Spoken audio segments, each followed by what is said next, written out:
എല്ലാ കൂട്ടുകാർക്കും നല്ലൊരു രാത്രി ആശംസിച്ചുകൊണ്ട് മാമ്പഴത്തിന്റെ പുതിയ വീഡിയോയിലേക്ക് സ്വാഗതം. നമുക്ക് നേരെ ആദർശിന്റെ നയനയുടെയും നാളത്തെ നല്ലൊരു പ്രൊമോ വിശേഷം കണ്ടാലോ. അങ്ങനെ ഇന്നത്തെ വിശേഷത്തെ നമ്മൾ കണ്ടു. അനി സങ്കടപ്പെട്ടിരിക്കുന്ന സമയത്ത് ആദർശ് വന്നിട്ട് അനിയോട് ആ കാര്യങ്ങളൊക്കെ പറയുന്നത്, അതെ 2-3 ദിവസത്തേക്ക് ഞാൻ ലീവ് എടുത്തിരിക്കുക. ഇവിടെ നമുക്ക് എന്തായാലും അടിപൊളിയായിട്ട് ഫംഗ്ഷൻ ഒക്കെ വെക്കണം. അപ്പൊ ചെറിയ പ്രോഗ്രാമുകളൊക്കെ വെക്കാം. അതുകൊണ്ട് നീയും കൂടെ ഒന്ന് ഊർജ്ജസ്വലനായിട്ട് വരണമെന്ന് പറയാം. ഇത് കേട്ട അനി പറഞ്ഞു, എനിക്ക് അതിനൊന്നിനും മൂടില്ല ഏട്ടാന്ന് പറയണം. അതൊന്നും പറഞ്ഞിട്ടൊന്നും ഒരു കാര്യമില്ല. നിന്റെ കല്യാണം, ഈ കല്യാണം നമ്മളങ്ങോട്ട് അടിച്ചു പൊളിക്കുമെന്ന് പറയാം. ഇത്രയും പറഞ്ഞിട്ട് ആദർശം അങ്ങോട്ട് പോയി കഴിയുമ്പം എനിക്ക് എന്ത് ചെയ്യണമെന്ന് അറിയില്ല. വല്ലാത്തൊരു സങ്കടമായിപ്പോയി. തന്റെ മനസ്സിൽ ഇപ്പോഴും നന്ദു എന്നുള്ള കാര്യം ആദർശാണ് അറിയില്ലല്ലോ. തന്റെ വിഷമങ്ങൾ താൻ ആരോട് പറയാനാ? ആരോട് പറഞ്ഞാലും ആർക്കും ഇനി മനസ്സിലാകാനും പോകുന്നില്ല. അല്ലെങ്കിലും ഇനിയിപ്പം നന്ദുവിനെ കുറിച്ചുള്ള കാര്യങ്ങളൊക്കെ ഈ വീട്ടിൽ പറയാൻ പോലും പറ്റില്ല. പിന്നീട് ആദർശം നേരെ മുറിയിലേക്ക് കയറി ചെല്ലുവാണ്. ഈ സമയം നയന ഉണ്ടായിരുന്നു. നയന ചോദിച്ചു, അല്ല ആദർശാണ് എന്ത് ജോലിക്ക് പോകുന്നില്ലേന്ന് ചോദിക്കും. ഇല്ല ഞാൻ പോണില്ല. അതെന്ത് പറ്റി? ഇനി 2-3 ദിവസത്തെ ഞാൻ ലീവായിരിക്കും എന്ന് പറയാം. അനിയുടെ കല്യാണം അല്ലേ, അപ്പൊ കല്യാണത്തിന് വേണ്ട ഒരുക്കങ്ങളൊക്കെ നടത്തേണ്ടതെന്ന് ചോദിക്കും. ഇത് കേട്ടപ്പോൾ നയനോട്, അത് ശരിയാ, ആദർശാൻ നിങ്ങളുടെ ഉണ്ടെങ്കിൽ നല്ലതായിരിക്കും എന്ന് പറയാം. അല്ല അമ്മയോട് ഇതിനെക്കുറിച്ച് പറഞ്ഞോന്ന് ചോദിക്കാം. അപ്പൊ അമ്മയോട് പ്രത്യേകിച്ച് പറയേണ്ട കാര്യമൊന്നുമില്ല, ഞാൻ അങ്ങോട്ട് ലീവ് എടുത്തെന്ന് പറയാം. അല്ലെങ്കിലും എപ്പോഴും കമ്പനി എന്ന് പറഞ്ഞ് ഓടിയിട്ട് കാര്യമില്ലല്ലോ, നമ്മുടെ കുറച്ച് കാര്യങ്ങളൊക്കെ നമ്മൾ നോക്കണ്ടേന്ന് ചോദിക്കുക. നയന പറഞ്ഞു, ഓ ഇപ്പോഴെങ്കിലും ഇങ്ങനെ തോന്നലുകളൊക്കെ ഉണ്ടായാൽ നന്നായെന്ന് പറയാം. ആദർശ് പറഞ്ഞു, അതെ അനി എന്ന് പറഞ്ഞിട്ടുണ്ടെങ്കിൽ എനിക്ക് ഏറ്റവും പ്രിയപ്പെട്ടവനാ. കാരണം അവനോടുള്ളത്ര സ്നേഹം വേറെ അബിയോട് അതിന്റെ പകുതിയിലൊന്നും പോലും ഇല്ല. കാരണം അത് അബിയുടെ സ്വഭാവം കൊണ്ടാട്ടോ. അപ്പൊ അങ്ങനെയുള്ള അനിയുടെ കല്യാണം നല്ല രീതിയിൽ നടത്തണമെന്ന് എനിക്ക് നന്നായിട്ട് ആഗ്രഹമുണ്ട്. കാരണം ഒന്നിനും ഒരു കുറവ് വരില്ല. പ്രോഗ്രാമും കാര്യങ്ങളൊക്കെ ആയിട്ട് അടിപൊളിയായിട്ട് വേണം, ഒരു ഉത്സവ പ്രതീതിയായിരിക്കണം അനന്തപുരി വീട്ടിൽ നടക്കണ്ടേന്ന് പറയാം. ഇത് കേട്ടപ്പോൾ നയന പറഞ്ഞു, അതൊക്കെ ശരിയാന്ന് പറയാം. പക്ഷെ ആ സമയത്ത് നയനയുടെ ഉള്ളില് നന്ദുവിനെ കുറിച്ചുള്ള ചിന്തകളൊക്കെ ഉണ്ടായിരുന്നു. ആ സമയത്ത് നന്ദു എന്ത് ചെയ്യുവാണ്, വല്ലാത്തൊരു ടെൻഷനിൽ ഇങ്ങനെ ബാൽക്കണിന്റെ അവിടെ നിൽക്കുവാണ്. ഇനിയിപ്പം എന്താ ചെയ്യേണ്ടതെന്ന് പോലും അറിയത്തില്ല. അനിയോട് താൻ എത്ര പറഞ്ഞിട്ടും അനിക്കൊന്നും മനസ്സിലാവുന്നില്ല. പറഞ്ഞ് മനസ്സിലാക്കാൻ ശ്രമിക്കുന്നുണ്ട്. കാരണം ഇനിയിപ്പോൾ അനാമികയാണ് ജീവിതത്തിലേക്ക് കടന്നു വരാൻ പോകുന്നത്. പറഞ്ഞ് മനസ്സിലാക്കാൻ പറ്റുന്ന പോലെ മനസ്സിലാക്കിയിട്ടുണ്ട്. ഇനി കൂടുതൽ തന്നെ കൊണ്ടൊന്നും പറ്റില്ല. തന്റെ മനസ്സിലുള്ള വിഷമം തന്റെ മനസ്സിൽ മാത്രം അറിഞ്ഞാൽ മതി, പുറത്ത് മറ്റാരും അറിയണ്ട. അങ്ങനെയൊക്കെ ഓർത്ത് നിൽക്കുന്ന സമയത്താണ് അങ്ങോട്ട് ജാനകി വരുന്നത്. ജാനകി വന്നിട്ട് ചോദിച്ചു, അല്ല എന്താ നന്ദു തന്നെ ഇവിടെ നിൽക്കണേ, എന്താ നിൽക്കേ? വെറുതെയാ, ഒന്നുമില്ലാണ്ട് ഞാൻ ചുമ്മാ ഇവിടെ നിന്നാന്ന് പറയണം. എന്ത് പറ്റി? നന്ദുവിന്റെ മുഖം എന്താ വല്ലായിരിക്കണേന്ന് നിൽക്കുക. ഒന്നുമില്ലാണ്ട് ഒരു കുഴപ്പമൊന്നുമില്ലെന്ന് പറയാം. എനിക്ക് മനസ്സിലാവുന്നുണ്ടെന്ന് പറയാണ്. ഇത് കേട്ടതും നന്ദു ഒന്ന് ഞെട്ടി, ദൈവമേ എന്താ പോലും മനസ്സിലാവുന്നുണ്ടെന്ന് പറഞ്ഞേ, ഇനിയിപ്പൊ അനാമിക എന്തേലും പറഞ്ഞു കാണുമോ? ആ ഒരു ടെൻഷനായിരുന്നു പെട്ടെന്ന്.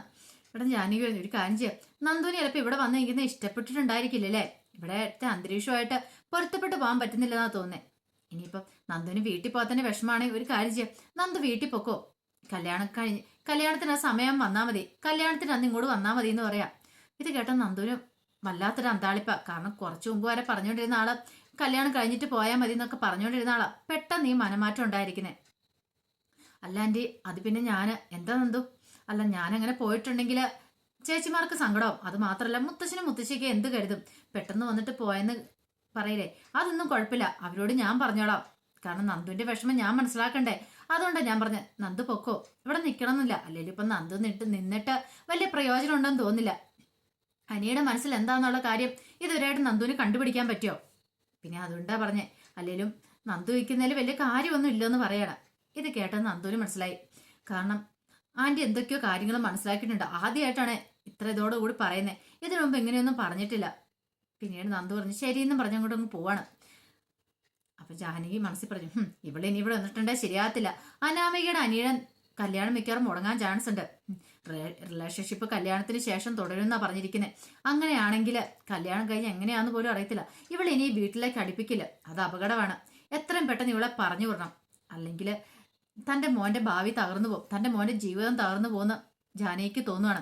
കാരണം നന്ദു അനിയും തമ്മിൽ സംസാരിച്ച കാര്യം കല്യാണത്തിന് ശേഷമുള്ള റിലേഷൻ എന്ന് പറഞ്ഞാൽ അതൊരു ഫ്രണ്ട്ഷിപ്പിനെ കുറിച്ച് മാത്രം ഉദ്ദേശിച്ചത്. പക്ഷെ അത് തെറ്റിദ്ധരിക്കുവാണ് ജാനകി ചെയ്തത്.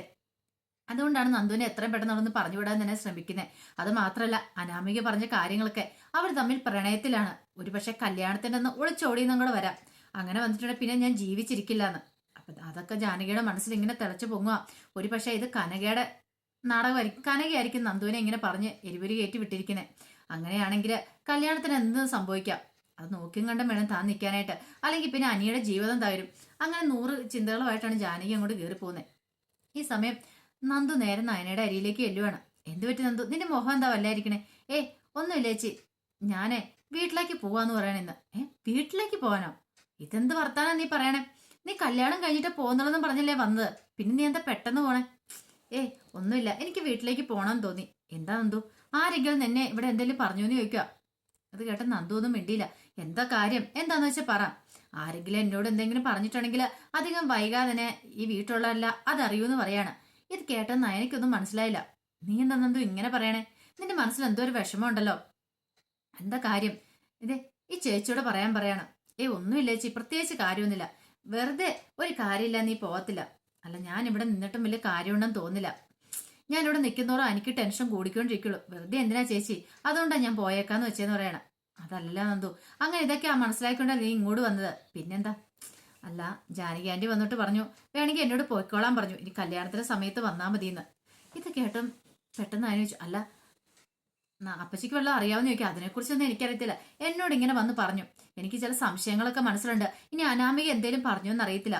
ഞാനും ഇനിയും സംസാരിച്ചുകൊണ്ടിരിക്കുന്ന സമയത്ത് അങ്ങോട്ട് വന്നിട്ട് നയനേച്ചി എന്തേലും ചോദിച്ചു. പക്ഷെങ്കിൽ ആ സൗണ്ടും സ്വരവും ഒക്കെ കേട്ട് കഴിഞ്ഞപ്പോഴത്തേനും എനിക്ക് എന്തോ ഒരു വല്ലായ്മ തോന്നിയായിരുന്നു. അത് അനി പറയുകയും ചെയ്തു. കാരണം ഇത്ര പരുഷമായിട്ട് ഇതിനു മുമ്പ് ഞങ്ങളോട് സംസാരിച്ചിട്ടില്ല. സോഫ്റ്റ് ആയിട്ട് പെരുമാറുന്ന ആന്റിയാ, ആദ്യമായിട്ടാണ് അങ്ങനെ സംസാരിക്കുന്നത്. പുറത്തു പോയതിന് വന്നതിന് ശേഷമാണ്. എന്താണെന്നറിയത്തില്ല. ഇനിയിപ്പോൾ അനാമിക ആരെങ്കിലും എന്തെങ്കിലും പറഞ്ഞോന്ന് അറിയത്തില്ല ചേച്ചി. അങ്ങനെയാണെങ്കിൽ ഞാൻ ഇവിടെ ഇനി നിൽക്കുന്നത് ശരിയല്ല എന്ന് പറയാം. അവരാ സംശയദൃഷ്ടിയോട് കൂടിയിട്ടല്ലേ എന്നെ നോക്കോളെന്ന് പറയാം.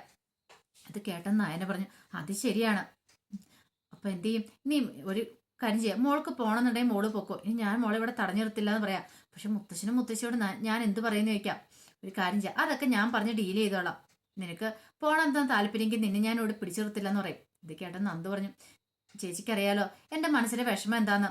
ഓരോ നിമിഷവും എന്റെ മനസ്സിലേക്ക് ആനയെ കടന്നു വന്നുകൊണ്ടിരിക്കുക. ഇവിടെ നിൽക്കുന്ന ഓരോ നിമിഷവും ഞാൻ ചങ്ക് നീറേ നിൽക്കുന്നത്. ഇന്നലെ രാത്രിയിൽ എനിക്ക് ഉറങ്ങാൻ പോലും സാധിച്ചിട്ടില്ല. വീട്ടിലാണെങ്കിൽ പിന്നെ ഞാൻ കരഞ്ഞാൽ പോലും ആരും അറിയില്ല. പക്ഷെ ഇവിടെയാണെങ്കിൽ എനിക്കൊന്നും ഉറക്കം കരയാൻ പോലും പറ്റില്ലല്ലോ ചേച്ചി. എന്റെ വിഷമങ്ങളൊക്കെ അതൊക്കെ കരഞ്ഞെങ്കിലും തീർക്കാം. പക്ഷെ ഇവിടെ അതും പറ്റില്ലല്ലോ. നന്ദുവിന്റെ ആ സങ്കടം കണ്ടു കഴിഞ്ഞപ്പോൾ നയനയ്ക്ക് അങ്ങ് ചങ്ക് പൊട്ടുന്നുള്ള വിഷമം തോന്നി. പക്ഷെ എന്ത് ചെയ്യാൻ പറ്റും? ഈ അവസ്ഥയിലല്ലായിരുന്നെങ്കിൽ വേറെ ഏത് അവസ്ഥയിലാണെങ്കിലും താൻ നന്ദുവിനൊപ്പം നിൽക്കത്തുള്ളൂ. പക്ഷെ ഇവിടെ തനിക്കത് പറ്റില്ല. മുത്തശ്ശന്റെ ജീവൻ മുത്തശ്ശനാണ് വാക്ക് കൊടുത്തിരിക്കുന്നത്. എന്തേലും വാക്ക് മാറിയിട്ടുണ്ടെങ്കിൽ പിന്നെ എന്താ സംഭവിക്കാൻ പോകുന്നു പറയാനും പറ്റില്ല.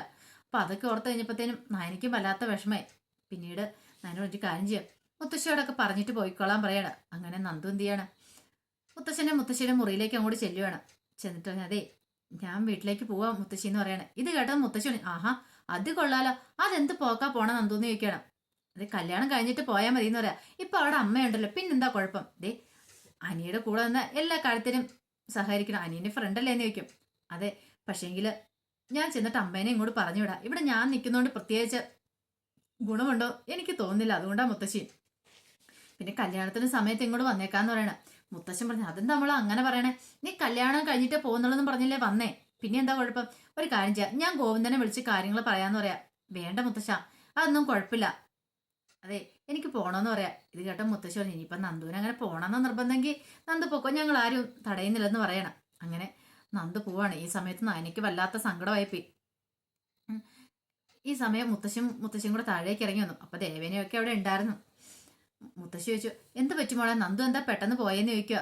ഇത് കേട്ടപ്പോൾ നയന പറഞ്ഞു, അറിയില്ല, ഇനിയിപ്പോൾ അവൾക്ക് ഇവിടെ നിന്നിട്ട് വല്ലാത്ത ബുദ്ധിമുട്ടായിരിക്കും. അവളങ്ങനെ മാറി നിന്നിട്ടില്ലോ, എപ്പോഴും വീട്ടിലല്ലേ നിൽക്കുന്നത്. അതിൻ്റെതായ ഒരു ബുദ്ധിമുട്ട്, വീട് മാറിയേണ്ടേ, അതുകൊണ്ടായിരിക്കും എന്ന് പറയാം. ഇത് കേട്ടത് മുത്തശ്ശി പറഞ്ഞു, അല്ല അതങ്ങനെ ബുദ്ധിമുട്ടേണ്ട കാര്യമില്ലല്ലോ, 2 ചേച്ചിമാരും ഇവിടെ ഉള്ളതല്ലേ, പിന്നെന്താ കുഴപ്പമെന്ന് ചോദിക്കുക. ഇത് കേട്ട് കഴിഞ്ഞപ്പോൾ ദേവേന പറഞ്ഞു, അവള് പോവാണ് പോട്ടെ, അല്ലെങ്കിൽ അവളെന്തിനാ ഇവിടെ വന്ന് നിൽക്കുന്നേ? അല്ലെങ്കിൽ തന്നെ ആ കനകയുടെ സ്വഭാവം നന്നായിട്ടറിയാം. 2 പെൺമക്കളെ ഇങ്ങോട്ട് പറഞ്ഞു വിട്ടാ കനയ്ക്കറിയാം ഇനിയിപ്പൊ ഇവിടെ നിന്നിട്ട് കാര്യമില്ലെന്ന്. അതുകൊണ്ട് ആ മോളെ ഇങ്ങോട്ട് പറഞ്ഞു വിട്ടിരിക്കുന്ന പറയാം. ഈ സമയം നായന പറഞ്ഞതേ ആവശ്യമില്ലാത്ത കാര്യങ്ങളൊന്നും പറയില്ലമ്മേന്ന് പറയണേ. പിന്നെ ആവശ്യമില്ലാത്ത കാര്യങ്ങൾ പറഞ്ഞു. പെട്ടെന്ന് മുത്തശ്ശൻ പറഞ്ഞു, അതെ കനയ്ക്കും കോന്തനും കൂടെ ഇങ്ങോട്ട് വരുമായിരുന്നെങ്കിൽ ഒരു കുഴപ്പമില്ലായിരുന്നു. കുറച്ച് ദിവസം ഇവിടെ നിന്ന് കല്യാണം കഴിഞ്ഞിട്ട് അങ്ങോട്ട് പോയാൽ പോരാന്ന് ചോദിക്കാം. നായന പറഞ്ഞു, അച്ഛൻ വരത്തില്ല മുത്തശ്ശി, അച്ഛൻ എന്തായാലും വരത്തില്ല. അച്ഛൻ ഇങ്ങനെയൊന്നും പോയി അധികം മാറി നിന്നിട്ടില്ല. അച്ഛന് അത്യാവശ്യം ജോലികളൊക്കെ ഉണ്ടല്ലോ, അവിടെ ആർട്ട് ഗാലറി ജോലിയുണ്ട്. അപ്പൊ അതുകൊണ്ട് അത് ഇട്ട് കഴിഞ്ഞിട്ട് അച്ഛൻ വരത്തില്ല. പിന്നെ ഇങ്ങനെ വന്ന് നിൽക്കാനോ അച്ഛന് ബുദ്ധിമുട്ടുണ്ടെന്ന് പറയാം. ഇത് കേട്ട് കഴിഞ്ഞ് പെട്ടെന്ന് ദേവേനെ പറഞ്ഞു, പിന്നെ വരത്തില്ല പോലും, എല്ലാത്തിനും മെയിൻ സൂത്രധാന അയാൾ തന്നെയാ. അയാളാണ് ഭാര്യനെ മക്കളെ ഇങ്ങോട്ട് പറഞ്ഞു വിട്ടിരിക്കുന്നത്. ഭാര്യയാണെങ്കിലോ അതിനേക്കാളും വലിയ പുള്ളിയെ ഭാര്യ. 2 പെൺമക്കളെ ഓസിൽ ഇങ്ങോട്ട് കെട്ടിച്ചു വിട്ടില്ലേ. ഇപ്പൊ അടുത്തവളെയും കൂടെ എവിടെയെങ്കിലും കയറ്റി വിടാനുള്ള തന്ത്രപ്പാടിലായിരിക്കും. അയാൾക്ക് നാണെന്ന് പറയുന്നൊരു സംഭവം ഇല്ലെന്ന് പറയാ. ഇത് കേട്ട നയനയ്ക്ക് വല്ലാത്ത വിഷമമായി. നയന പറഞ്ഞു, ഇതേ അമ്മേ, ആവശ്യമില്ലാത്ത കാര്യങ്ങൾ പറയേണ്ട കാര്യമില്ലെന്ന് പറയണം. ആവശ്യമില്ലാത്ത എന്ത് കാര്യം ഞാൻ പറഞ്ഞേ? അയാൾക്ക് നാണുണ്ട്, അയാൾ ഇങ്ങോട്ട് വരത്തില്ല. കല്യാണത്തിന് അന്ന് ജസ്റ്റ് വന്നിട്ട് പോകത്തുള്ളൂ. അല്ലെങ്കിലും ഇങ്ങോട്ട് വരാനായിട്ട് അയാൾക്ക് എന്താ അർഹതയുള്ളത്? ഇത് കേട്ട് കഴിഞ്ഞപ്പം പെട്ടെന്ന് ബസ്നര മുത്തശ്ശനെന്തേ, ഒരു കാര്യം ഞാൻ പറഞ്ഞേക്കാം ദേവേനെ, നിന്റെ നാക്കിന് എല്ലില്ലെന്ന് കരുതി എന്തും വിളിച്ചു പറയാന്ന് പറയണ്ട. ഈ നിൽക്കുന്ന നിന്റെ മരുമോളാന്ന് പറയണം. കേട്ടോ മുത്തശ്ശൻ പറഞ്ഞതേ, ക്ഷമിക്കുന്നതിനൊക്കെ പരിധിയുണ്ട് കേട്ടോ ദേവേനെ എന്ന് പറയണം. ദേവേനെ പറഞ്ഞു, ഞാനൊന്നും പറയുന്നില്ലെന്ന് പറഞ്ഞ് ദേഷ്യപ്പെട്ട് അങ്ങോട്ട് അകത്തേക്ക് കയറി പോവാ. പെട്ടെന്ന് മുത്തശ്ശൻ പറഞ്ഞു, മോളൊന്നും കാര്യമാക്കണ്ടെന്ന് പറയണം. ഇത് കേട്ടപ്പോൾ നയന പറഞ്ഞു, ഇല്ല മുത്തശ്ശ, അല്ലെങ്കിലും എനിക്കറിയാലോ അമ്മയുടെ സ്വഭാവം, ഞാനിതൊന്നും മൈൻഡാക്കുന്നില്ലെന്ന് പറയണം. പിന്നീട് നയന അങ്ങോട്ട് കയറി പോവാ. നയനയ്ക്ക് വല്ലാത്ത ടെൻഷൻ ഉണ്ട് നന്ദു പോയതിന് ശേഷം. പിന്നീട് നന്ദു വീട്ടിലേക്ക് ചെല്ലുവാണ്. വീട്ടിലേക്ക് എന്ന് കഴിഞ്ഞപ്പോഴത്തേനും ഗോവിന്ദൻ ചോദിച്ചു, ഹാഹാ ഇതെന്താ മോള് പെട്ടെന്ന് വന്ന് ഇങ്ങോട്ട് പോയ ഇവിടെ തന്നെ തിരിച്ചു വന്ന് എന്തിനാന്ന് ചോദിക്കും. ഒന്നുമില്ല അച്ഛാ, എന്താ പ്രശ്നം, എന്ത് കാര്യമുണ്ടല്ലോ അച്ഛനോട് പറ, ആരെങ്കിലും അവിടെ എന്തെങ്കിലും പറഞ്ഞോന്ന് ചോദിക്കും. ഒന്നുമില്ല, എനിക്ക് അവിടെ വന്നിട്ട് എന്തോ ഒരു സുഖം തോന്നിയില്ല, അതുകൊണ്ടാണ് ഞാൻ ഇങ്ങോട്ട് പോന്നേന്ന് പറയാം. അതെന്താ മോളെ അങ്ങനെ? ഇനിയിപ്പം ആ വീട്ടിൽ ആരെങ്കിലും എന്തെങ്കിലും പറഞ്ഞോ മോളവിടെ പോയി നിൽക്കുന്നതിന്? ആരും എന്നോടൊന്നും പറഞ്ഞൊന്നുമില്ല, പക്ഷെ എനിക്കൊരു വിഷമം, ഒരു ബുദ്ധിമുട്ട് അച്ഛനൊക്കെ തന്നെയല്ലേ ഉള്ളൂ, അതുകൊണ്ട് ഞാൻ ഇങ്ങോട്ട് പോന്നാന്ന് പറയാം എന്ന് പറഞ്ഞ് നന്ദു അകത്തേക്ക് കയറിപ്പോയി. ഈ സമയത്ത് കനക അങ്ങോട്ട് വരുന്നേ. കനക വന്നിട്ട്, അല്ല നന്ദു വന്നോന്ന് ചോദിക്കണം. അത് നന്ദു വന്നു, അവൾ മുറിയിലേക്ക് കയറിപ്പോയെന്ന് പറയാം. അല്ല അവളെന്താ പെട്ടെന്ന് പോന്നെ, ഒന്നും ചോദിച്ചിട്ട് അവളൊന്നും പറഞ്ഞില്ല എന്ന് പറയാം. ഇത് കേട്ടൻ കനയ്ക്ക് ചില സംശയങ്ങളൊക്കെ ഉണ്ടായി. ഇനിയിപ്പോൾ അവിടെ ആരെങ്കിലും എന്തെങ്കിലും അറിഞ്ഞിട്ടുണ്ടായിരിക്കുമോ, അതിന്റെ പേരിൽ നന്ദുവിനെ ആരെങ്കിലും എന്തെങ്കിലും പറഞ്ഞു കാണുമോ, ആ ഒരു ടെൻഷൻ ഉണ്ടായിരുന്നു. പെട്ടെന്ന് ഗോവിന്ദനോട് പറഞ്ഞു, അല്ല ഗോവിന്ദേട്ടാ, ഇനിയിപ്പോൾ അവിടെ ആരെങ്കിലും നന്ദുവിനെ കുറിച്ച് അറിഞ്ഞിട്ടുണ്ടായിരിക്കോ? അതൊന്നും അറിയത്തില്ല, അതിനെക്കുറിച്ചൊന്നും അവൾ പറഞ്ഞില്ല എന്ന് പറയാ.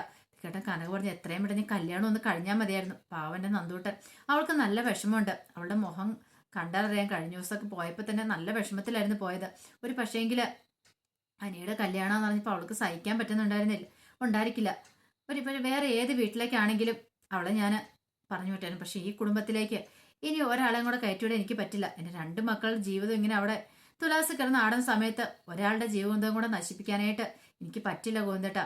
എൻ്റെ അത്യാഗ്രഹം കൊണ്ട് എങ്ങനെയൊക്കെ സംഭവിച്ചേ, പക്ഷെ ഇനി നന്ദുവിന്റെ കാര്യത്തിലും അതൊന്നും ഒരിക്കലും സംഭവിക്കില്ലെന്ന് പറയാം. ഇതൊക്കെ കേട്ട് കഴിഞ്ഞപ്പോൾ എന്ത് ചെയ്യണമെന്ന് അറിയില്ലാതെ ഗോവിന്ദനെ നിൽക്കുക. അപ്പൊ അതിന്റെ വിശേഷങ്ങളൊക്കെ നാളെ നമ്മൾ കാണുന്നേ.